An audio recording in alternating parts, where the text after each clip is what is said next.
considering all the bad things that we've experienced in politics for a long time.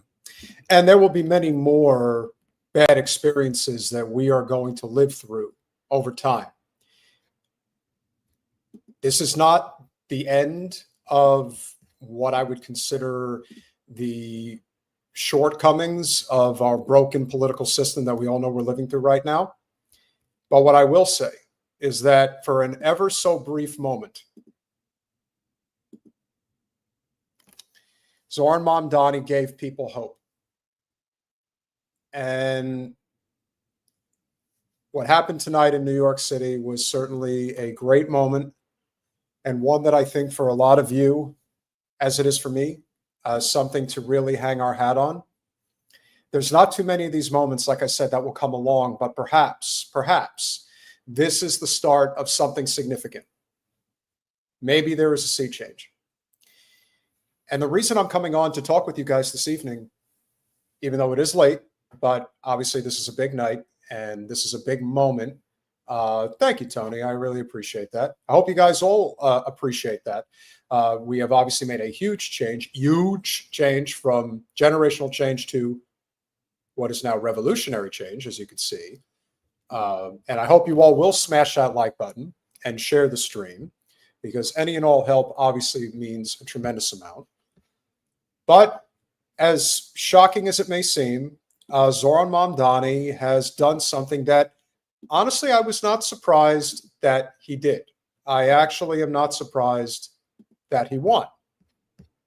I actually, as I said last night on our live stream, our main show, I actually thought that he would win.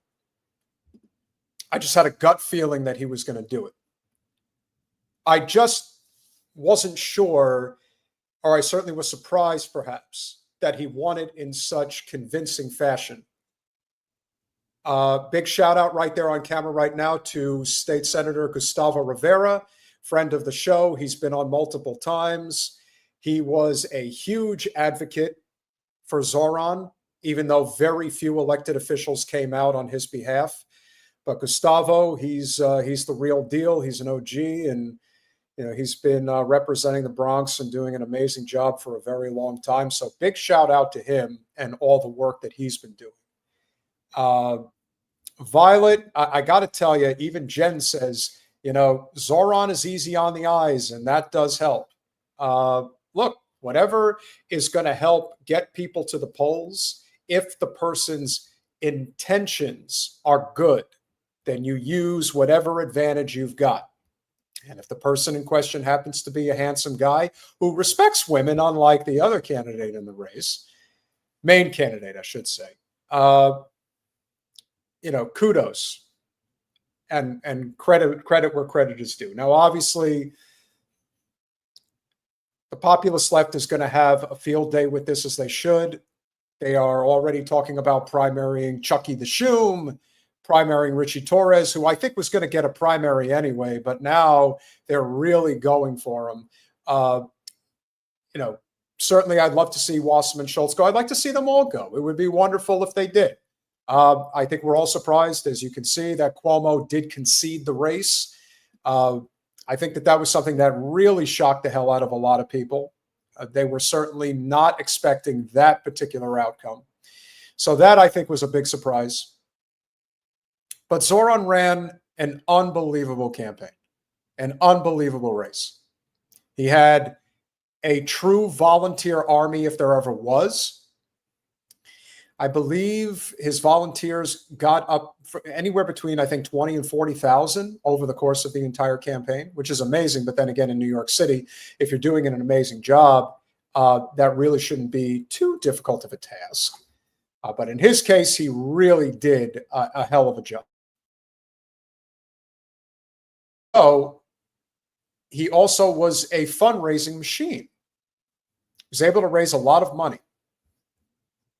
And fundraising is never easy to do, especially nowadays where people have lost such faith in the electoral process. So it goes without saying that I think from that perspective, the type of race that he ran was an amazing job. And early on, when we saw that the numbers were coming in and we could see that Zohran was up by 9 points. And all you have to do is look at the fact that this is ranked choice voting, and you see that Brad Lander was hanging around at about 11 to 12 points.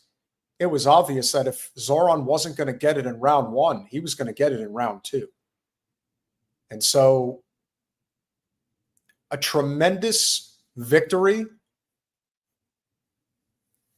but it isn't just a victory for left politics. And remember, Zohran's message was very crystal clear. Affordability. Forget that people can't afford to live in New York City. Most people can't afford to live anywhere in the United States.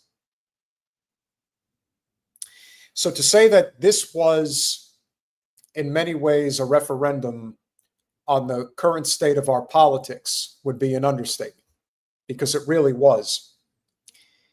And then you also think about some of the other issues that obviously exist no greater than the issue of Israel-Palestine.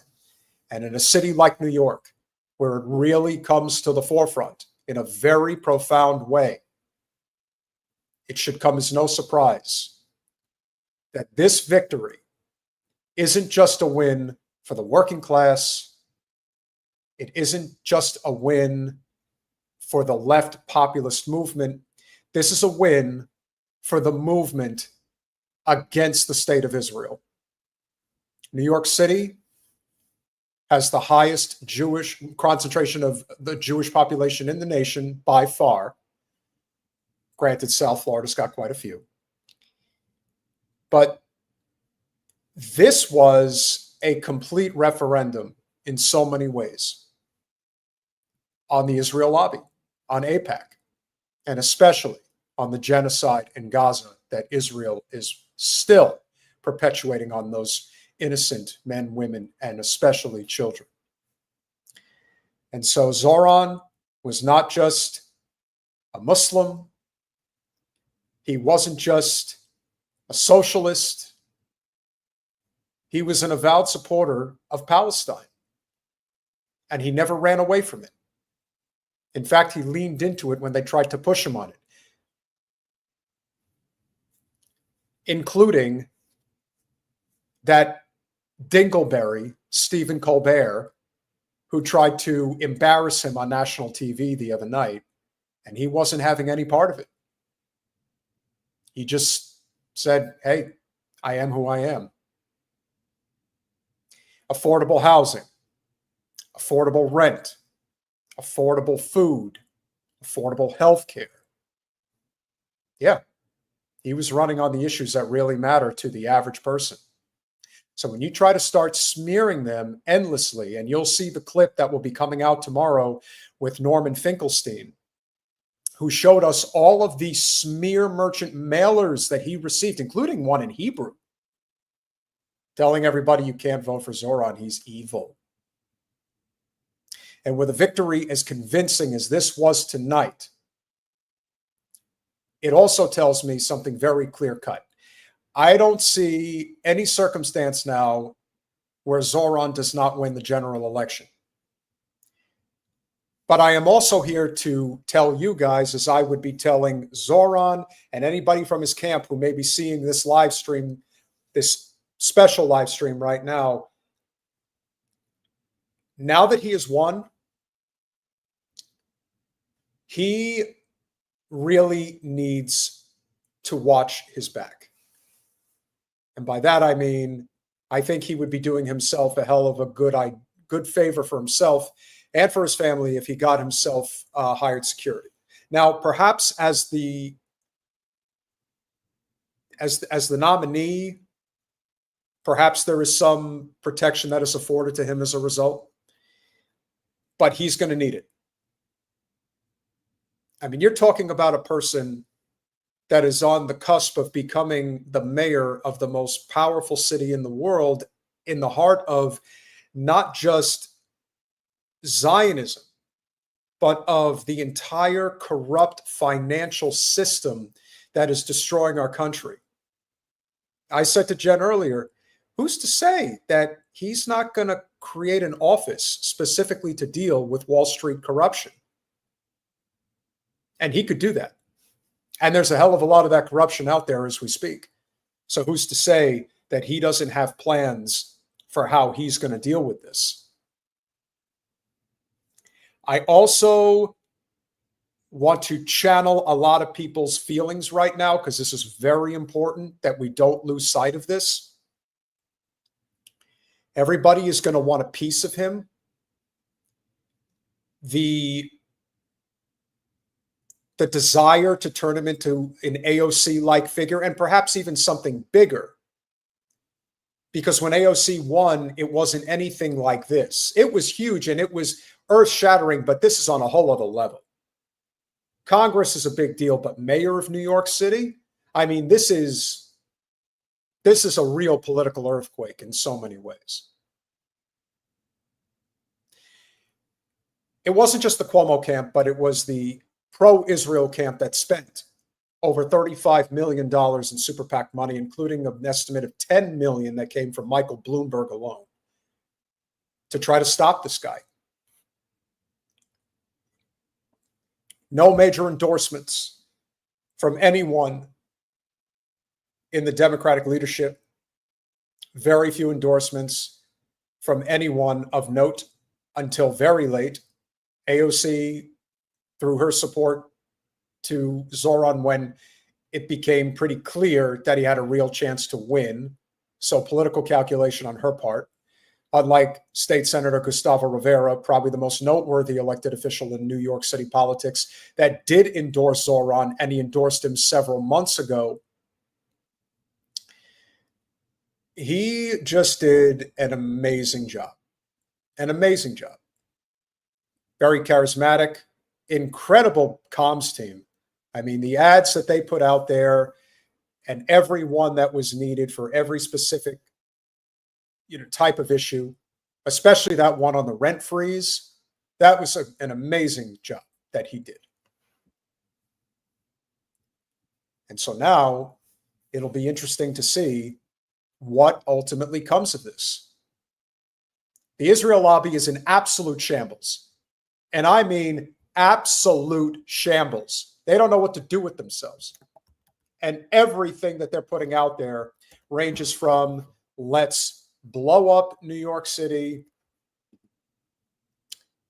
then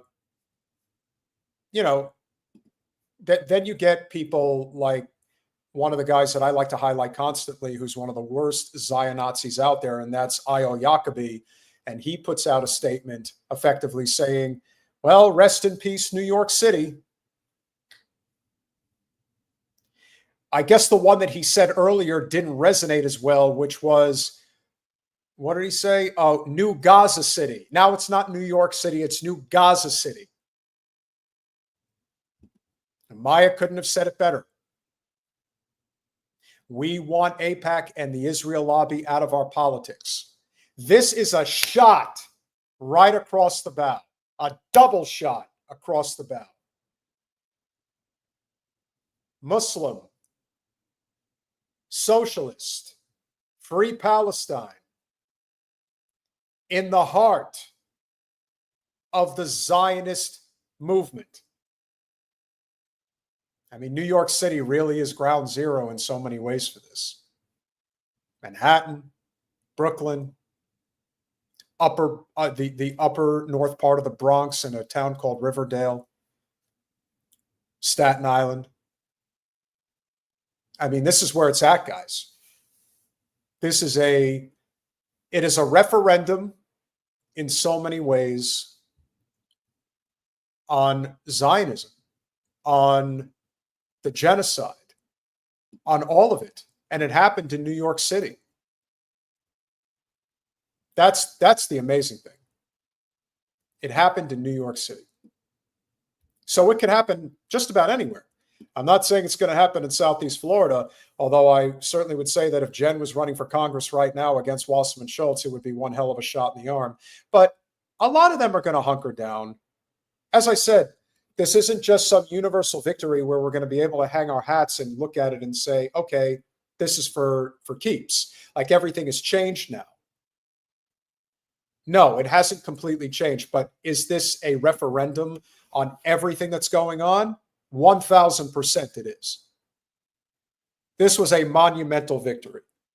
And Zohran should absolutely take a lap. He should take several laps, as should everybody that helped, because a lot of people have given up on electoral politics. And in many ways, it's understandable that they have, especially at the federal level.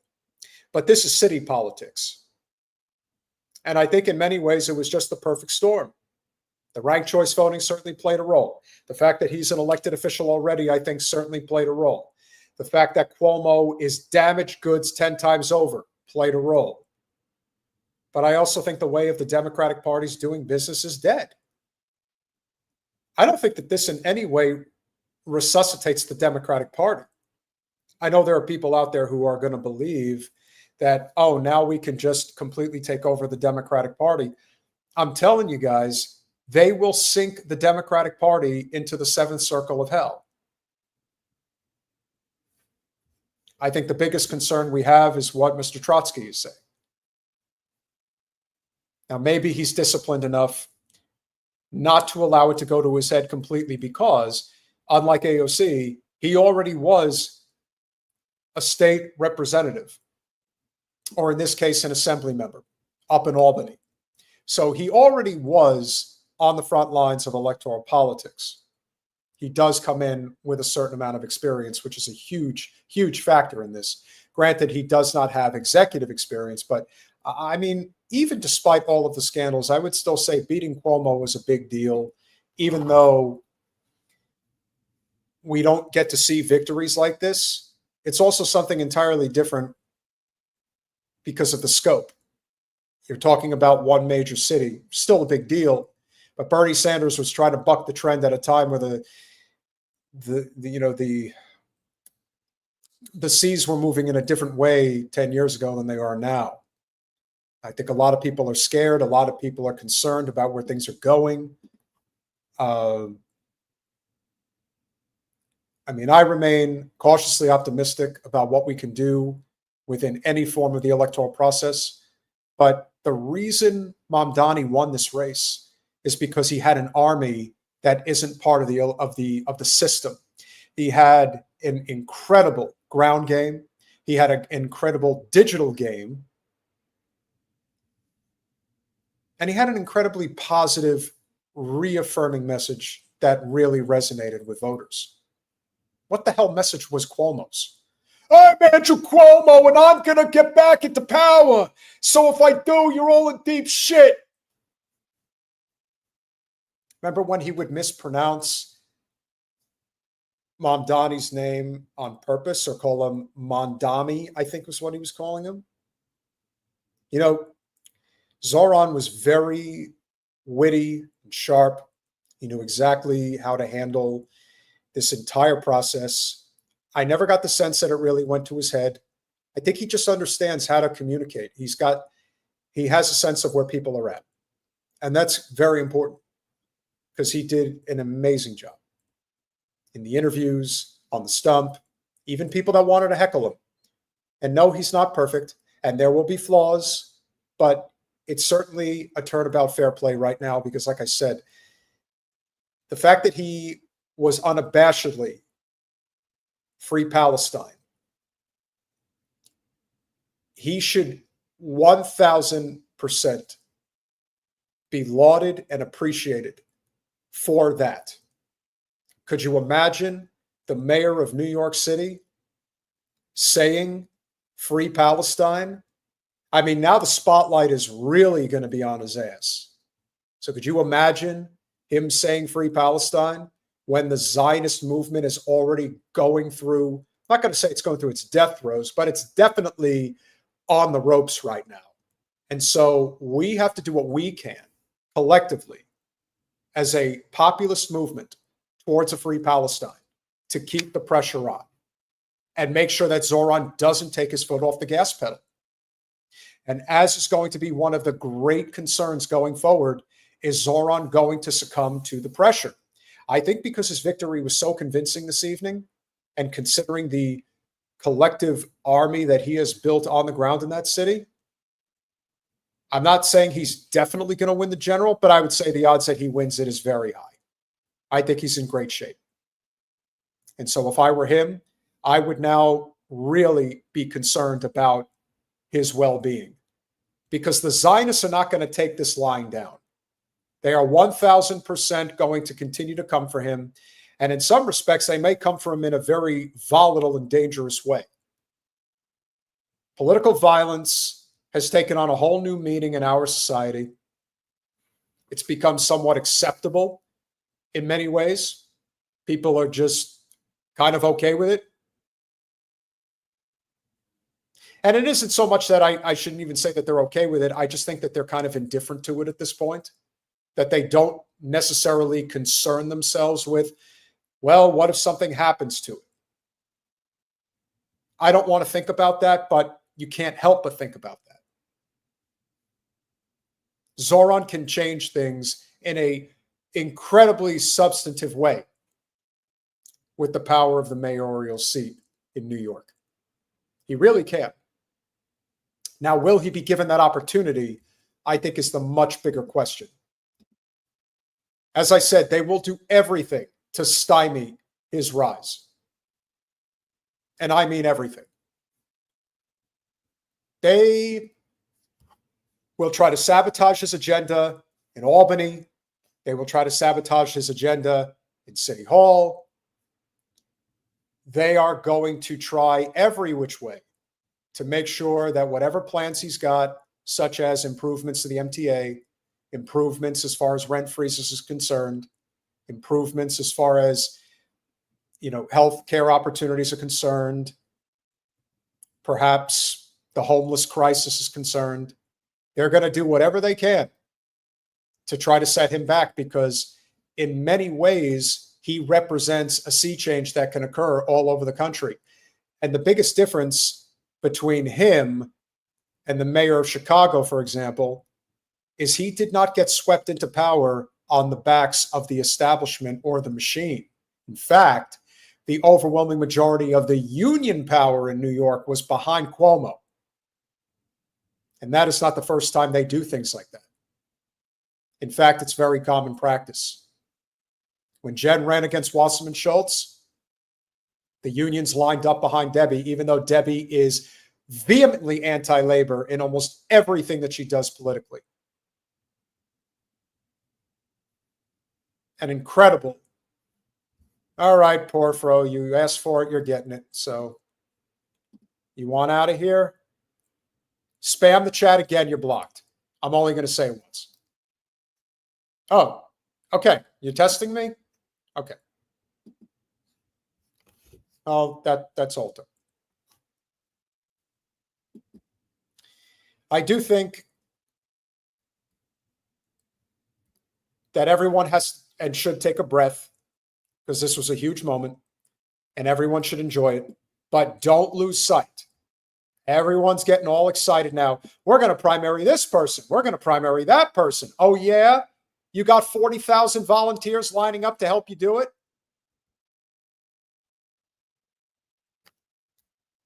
Let's all take a breath. Let's all enjoy this moment. There's a lot of work to be done. There is no guarantee that Zohran is definitely going to be the next mayor, although, like I said, right now, I would say the odds that he wins is very high, but crazier things have happened. And as I said, one of my greatest concerns for him is his well-being. I do think he is in harm's way now. It's a lot higher than that now, Jen. Thank you for checking in. I asked Jen if she wanted to join me. She said it's too late. I'm like, okay, I understand. And I'm also an hour behind. Keep in mind, I'm on Central Time, so it's 11:30 where I am right now. But as I said, we have been here before, and I think for us as seasoned veterans, we have to be much more susceptible to a false sense of accomplishment. Nothing's been done yet, and even if he gets in, there's no telling what could happen. But do I think that this is a much-needed morale boost and a great sea change in so many respects regarding essentially what the narrative is going to be going forward? Yes, I think it matters a lot. But maybe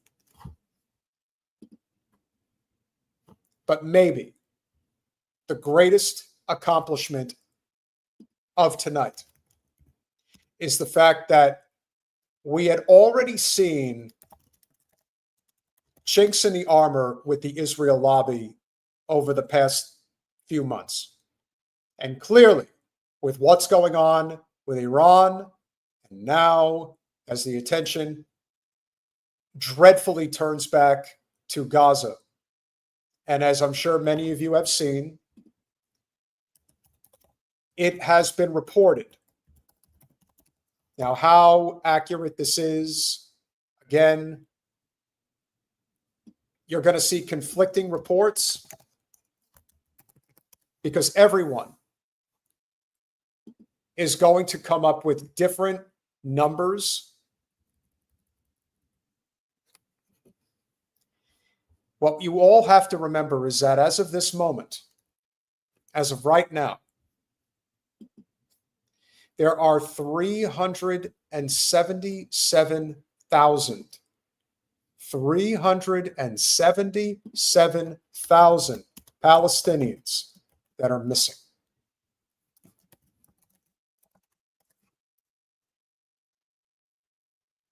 Half of them are children.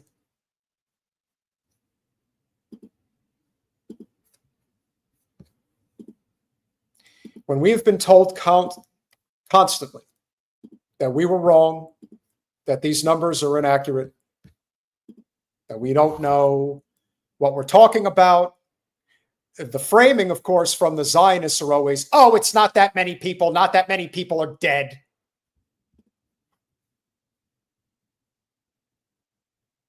If 377,000 people are missing, at this point, they're all dead. All of them.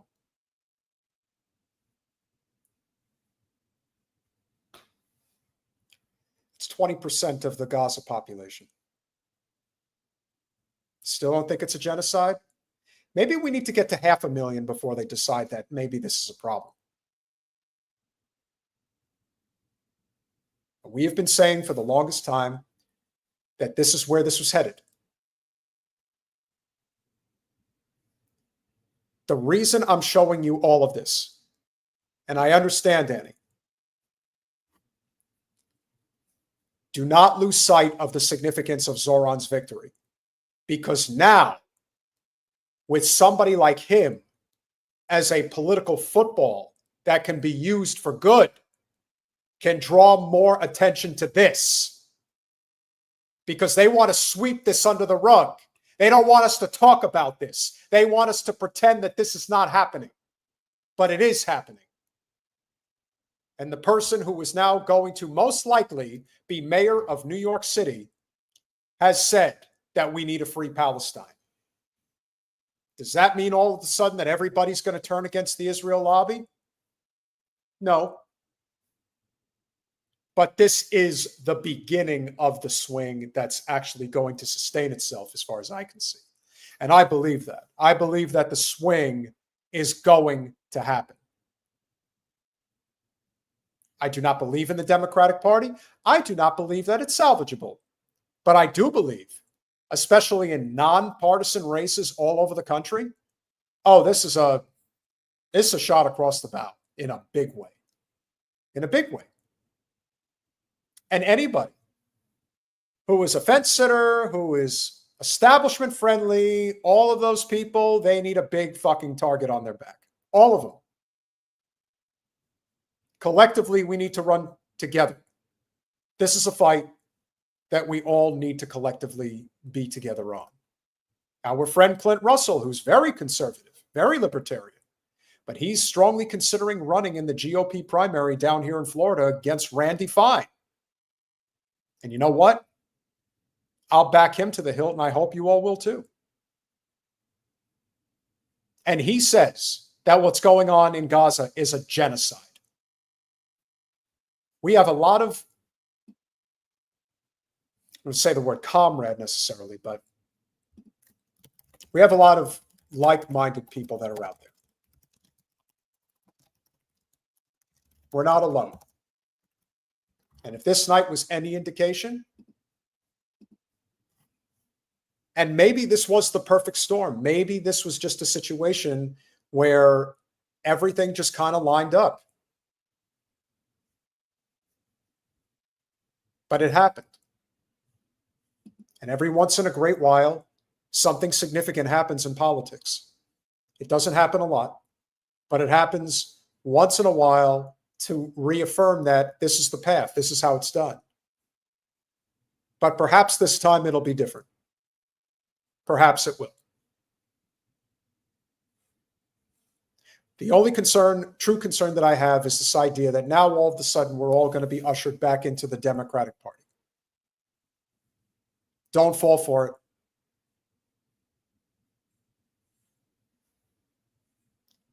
In local movements, city council, county commission, even state house, state senate, and heck, even some congressional races, the fight might be possible. But if you think you're taking this fight to the Senate in the Democratic Party or to most city politics at the congressional level, and especially the presidency, the Democratic Party will die on the Hill. That's what's going to happen. Case by case basis. Separate the red from the blue. The divisiveness has to end. Zohran may have run as a socialist, but honestly, if you really sized up his entire campaign, he ran as a populist progressive who never lost sight of the key economic message. And that's why he won. There is a referendum on the Israel lobby, too. Because in normal circumstances, that amount of money would have made the difference. Not only did it not make the difference this time, it barely made a dent. In fact, I think people probably got sick of it. And this is for all those people that we've covered in Status Quo and a lot of other great channels have covered. Going into those neighborhoods in Brooklyn and watching those Zion Nazis wave those stupid fucking flags around like everything was about Israel and everything was about their cause. And they all went out there and they voted for Cuomo. Frankly, I just wish that they would get the hell out of our country. Go to Tel Aviv. It's where you want to be anyway.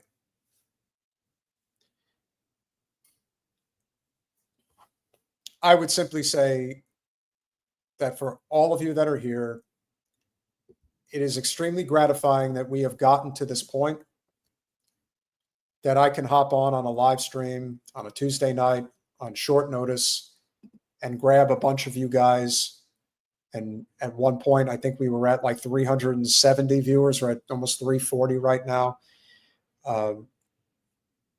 We just rebranded literally yesterday.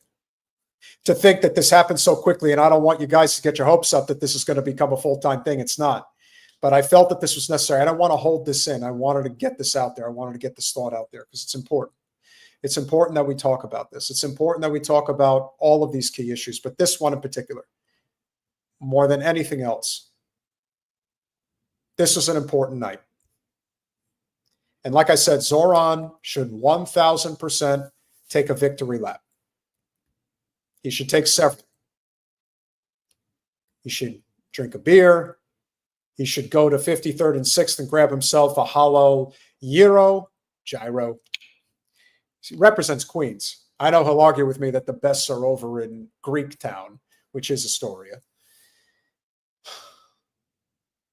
Go to Famous Ray's, get a slice of pizza. Just be out in the street amongst the people and take it in, because I would quote from my favorite movie, Shawshank. Hope is a good thing, maybe the best of things. And sometimes that's all we've got. Hope won out tonight, and it won out in a big way. Fair enough. That's true. No alcohol. So maybe a non-alcoholic beer. O'Doul's is still around, you know. So that is an option. Who said anything about communism?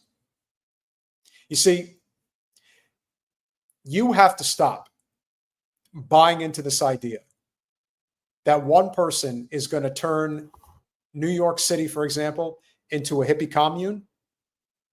That's not how this works.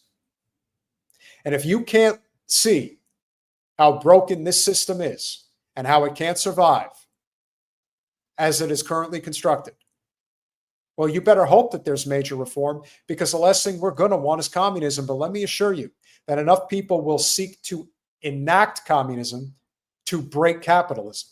It's happened before. It can happen here. I know a lot of Americans are so high on their own stinking nationalistic supply that they believe that it can't possibly happen here. But you know what? If Zohran Mamdani can win the New York mayoral race, anything's possible.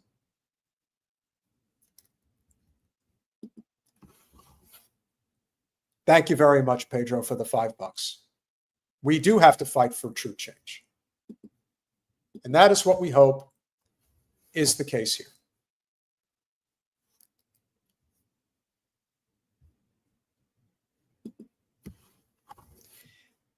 I believe in a hybrid system. You can call it whatever you want. But the fact of the matter is, you can't have a successful free market without a reasonable social safety net, because not everybody can survive in a free market. Kill or be killed does not work.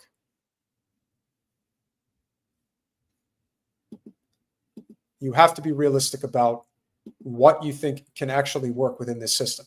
We don't have a living wage. We do not have health care. We do not have clean water. We don't have clean air. We have endless war. We have a burning planet. At what point do you say, yeah, maybe we need to try something else? How many people have to die? How many people have to suffer? It sure seems like a lot of people are suffering right now. 80% of the people who live in New York City can't afford to live there.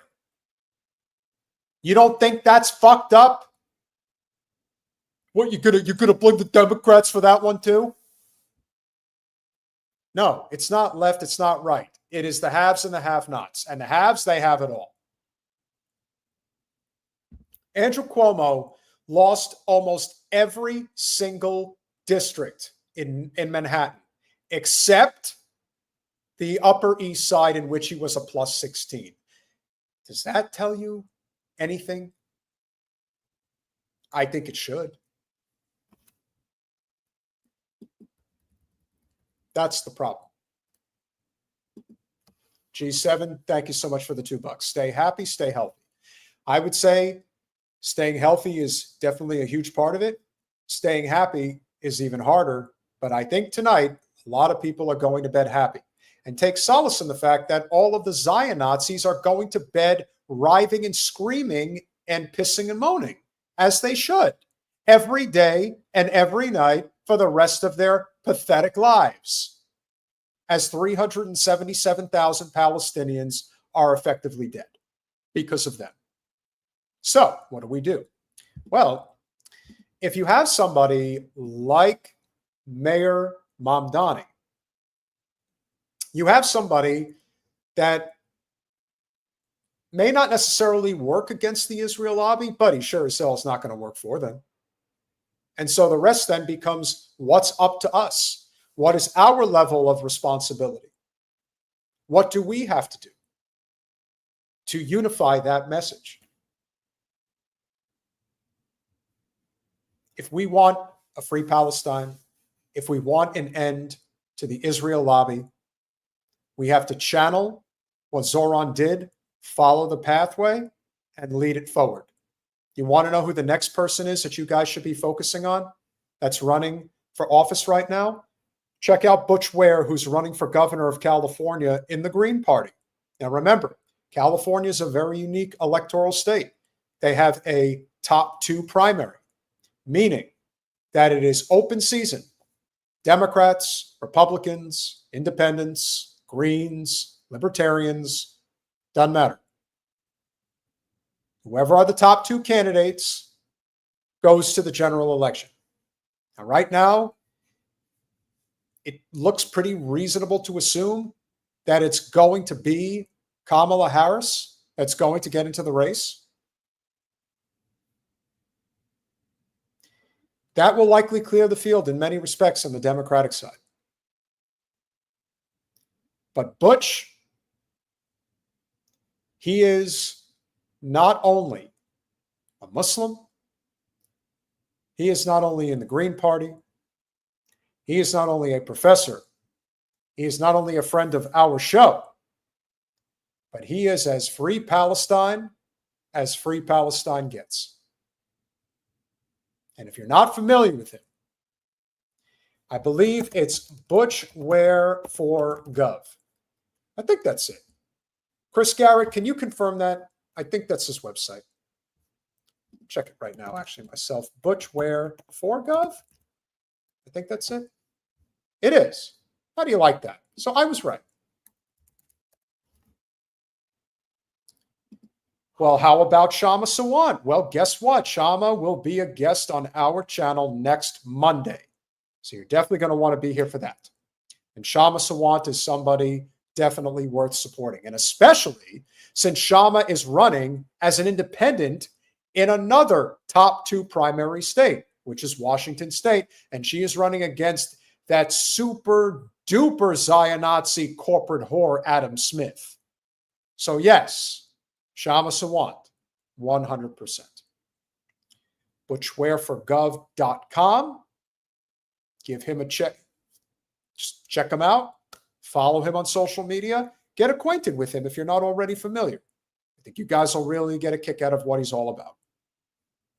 So that's what I would recommend. Sajid Nasser, great to see you, sir.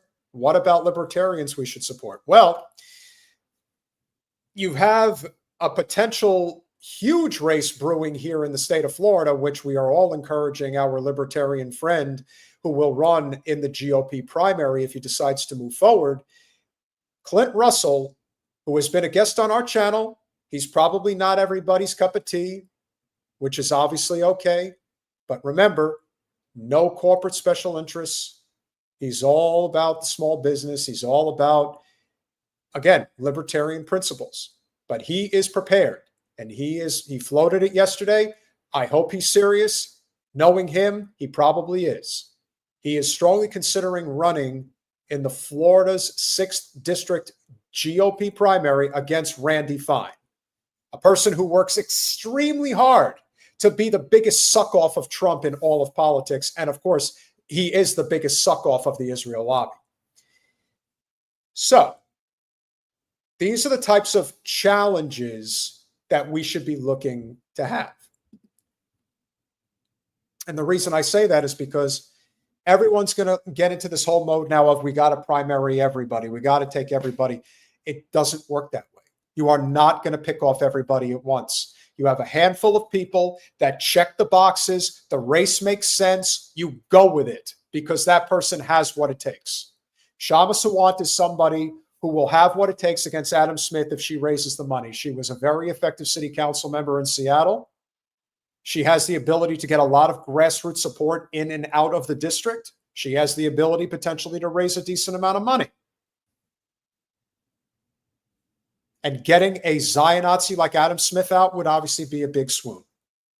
And the more you knock them off, the faster we break the Israel lobby stranglehold over our country. Randy Fine obviously should be a one-term congressman. Shouldn't even be there in the first place. But perhaps we've got a real chance to get him. Frankly, I think Randy Fine is a perfect opportunity to get him out of office because there is a reasonable chance that Governor DeSantis would endorse against him. Somebody like Clint Russell probably fits that mold of what he would, want to see in a candidate. So that's another race to consider. We have to be strategic. If you want this to be sustainable and successful, you can't just run around saying, primary this guy, primary that guy. No. Doesn't work. It takes a hell of a lot of money. It takes a hell of a lot of effort. And there's only so many able bodies to go around. So be strategic. If I'm in New York City right now, I know a lot of people want to target Hakeem Jeffries, and perhaps they might.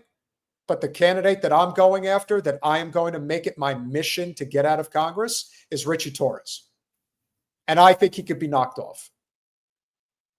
Not just because of the district he represents, but because of how unabashedly pro-Israel, anti-Palestine, and just an overall dickhead that guy is.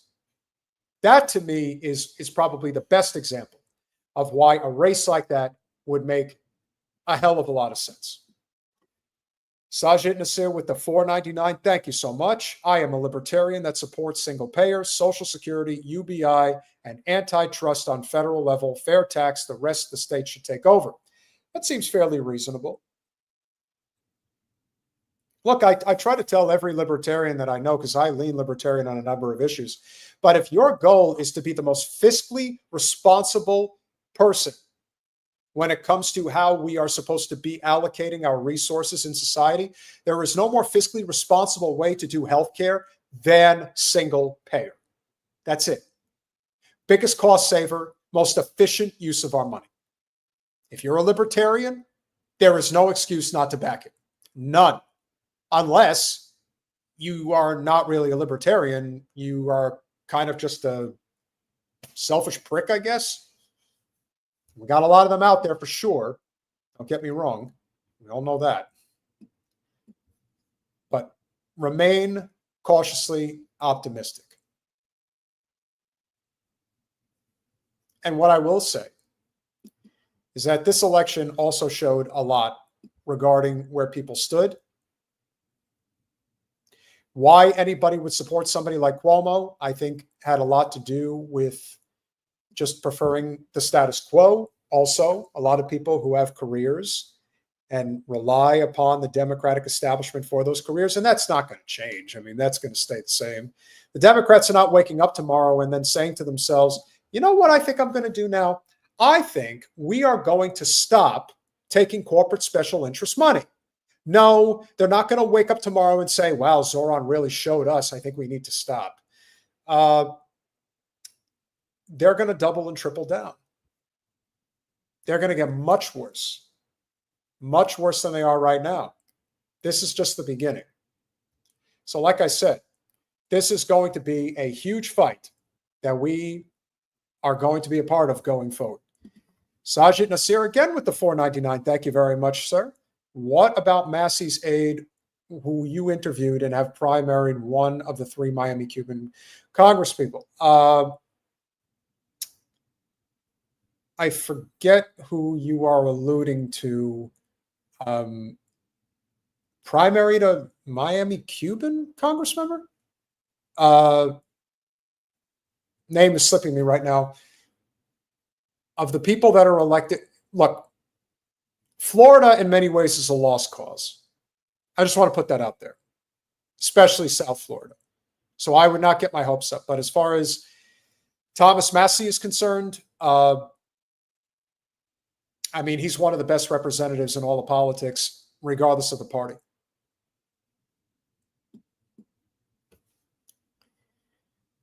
I mean, we've had on Martha Bueno, who is a libertarian, and she's in Miami. I think that's who you're talking about. I believe it's Martha Bueno. I believe that's her name. And she's cool. We've had her on a couple of times. She's good people. You know, there's a lot of good people in politics. You just don't know it. But they don't control the money. Hey, has anybody checked in on Bill Ackman? Has he jumped off the Brooklyn Bridge yet? I'm just curious. Maybe he did it with his Zion Nazi wife of his. But I tell you, the level of copium amongst the Zionists is amazing. Absolutely amazing and fun.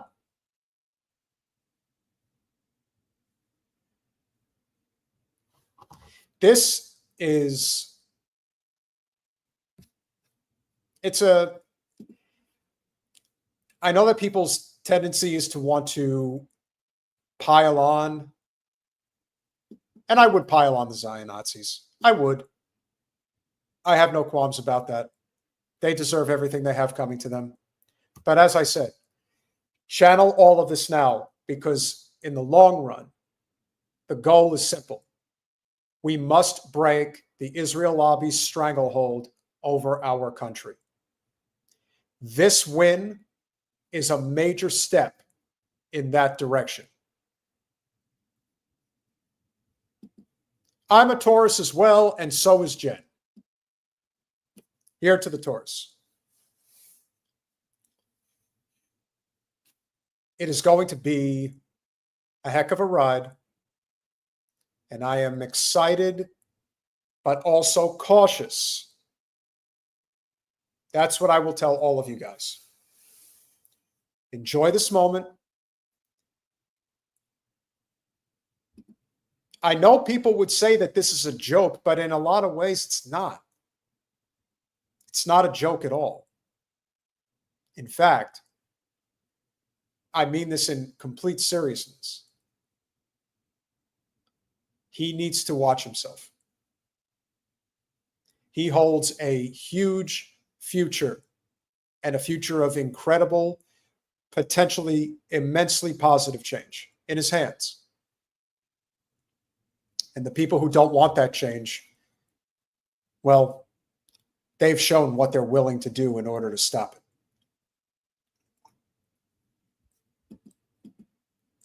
Yes, they will.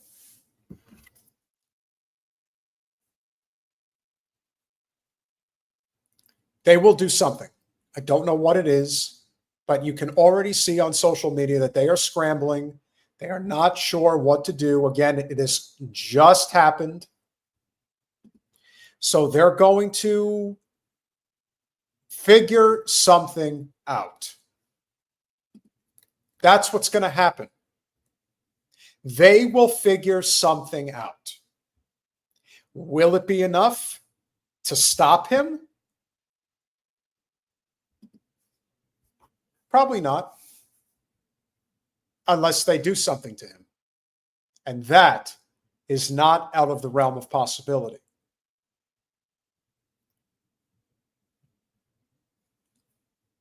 And that is what we all have to remember. The only reason I never ran against Debbie Wasserman Schultz is because I didn't think I had a chance to win. I didn't want to waste people's time or money or effort. It takes a lot. And right now, Coyote, everybody's loving New York, but they wouldn't be loving New York at all if Cuomo had won. And up until the last moment, it looked like he was going to. But when the YouGov final poll came out and saw Mamdani winning by 4 points, to me, I knew it was a foregone conclusion, because we all know that internal polling always props up the establishment candidate. And when even that can't save him, because we know who takes these polls. We know that a lot of people like us that don't vote, or I shouldn't even say voting. That's not what I meant. The people that are not being surveyed. I mean, most people don't want to be surveyed. They would rather not be. So when even those people who are the normie types, and they're getting the support, you had that feeling. I had that feeling. I just knew it. I knew he was going to win.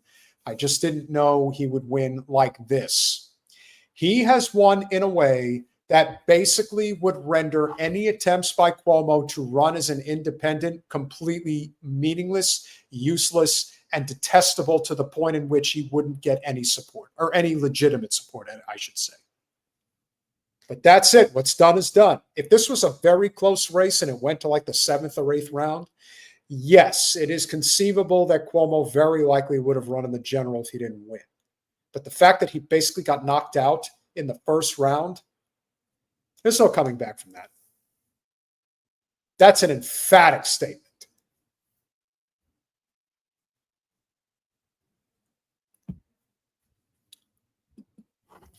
You'll have to be more specific about what happened on December 5th.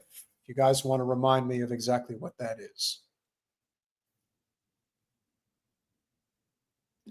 And I believe Kat is the person who's running against, is it, no, who's the guy that's running against Svi or Shri or whatever his name is? Oh, Luigi. Yes. Would I say that that had a role? Yes, I would. I would say that anybody who, again, as I alluded to, this is an election based on affordability. Can't afford rent, can't afford food, can't afford healthcare, can't afford transportation. If you do not want to see more Luigis, then you better start making life better for the people that live in that city. But that's just New York. The affordability crisis is all over this country. The only people that truly are against anything related to, let's say, rent freezes, for example, you guys should follow the Raw Deal on Instagram. That's the world that I live in, where I follow all of the people that are investors in all forms of real estate. Let me assure you, the rich hate working people like you can't possibly imagine. They all see you as lesser than.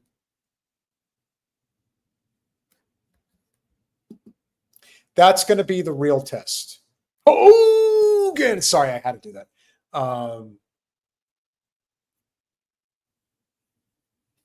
We can only hope that Zohran understands this moment. He understands what has been put in front of him, which is the opportunity of a lifetime. I hope he understands that there is the prospect that he could be a martyr. If he understands that, then watch out. But now things get real, because now he really is in a position to make change. He wasn't a few minutes ago, but now this is one of the most powerful positions in all of politics. Being the mayor of a major city, and in this case, the biggest city of them all, yeah, this is a big deal. So hang on tight. It's going to be a hell of a bumpy ride. Let's hope for the best. But remember, stay vigilant. Do not assume for any amount of time that this is all of a sudden going to make a dramatic change in our political fortunes. But there could be a sense to make that change. And as TA says, Cuomo now has plenty of time to get his sorry ass over to Tel Aviv, because that's where he should go. And that's where they should all go. Every last one of those scum-sucking pieces of shit who believe that Israel is more important than America, as well as any other place in the world, where they have reigned holy hell for far too long. So the change that we seek is amongst all of us, not amongst our elected officials.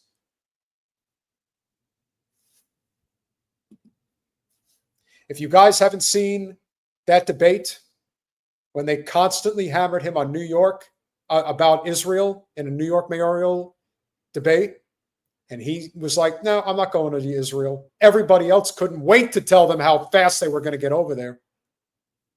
It's not a winning message now. If it's not a winning message in New York, then where the hell is it a winning message? Down here down in South Florida, where Jen is, maybe.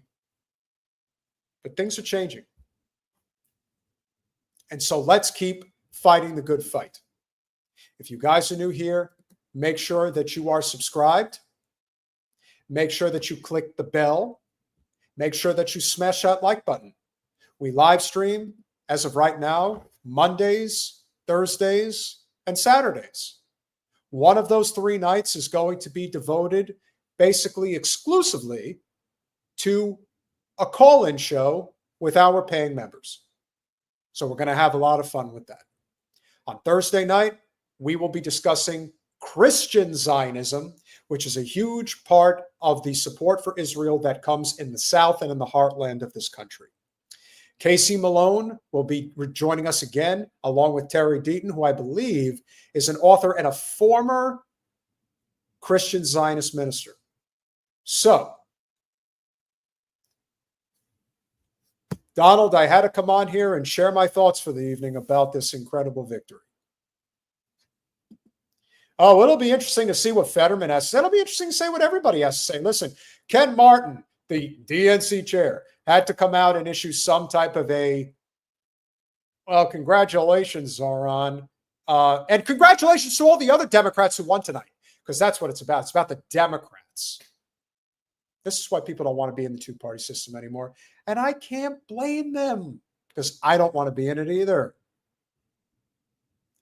So with that said, smash that like button, share, subscribe, do all those things that we ask you to do. We appreciate you all being here this evening on such short notice. But then again, you guys are an amazing crowd, and we can't do it without you. Appreciate you all. See you Thursday. And free Palestine.